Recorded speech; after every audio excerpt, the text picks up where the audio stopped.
कि पुत्र फलवा पैलू हो।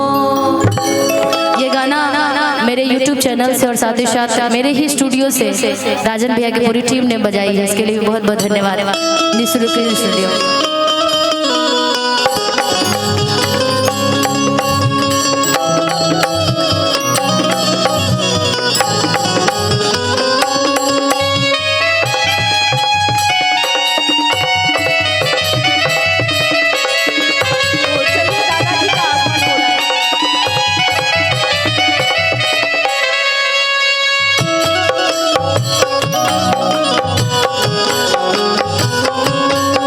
प्यारी सोहर हमारे चाचा जी के लिए।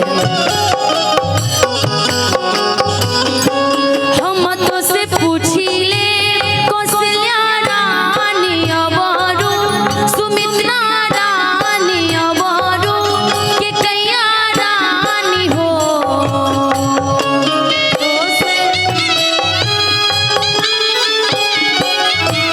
तो आइए बहुत बहुत स्वागत करेंगे चाचा जी का हमारे बीच यहाँ पे मंच में पधारे। हम तो से पूछी ले कौशल्या रानी अवरू सुमित्रा रानी अवरू के कैया रानी हो।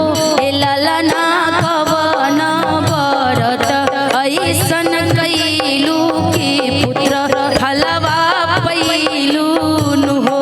ए ललना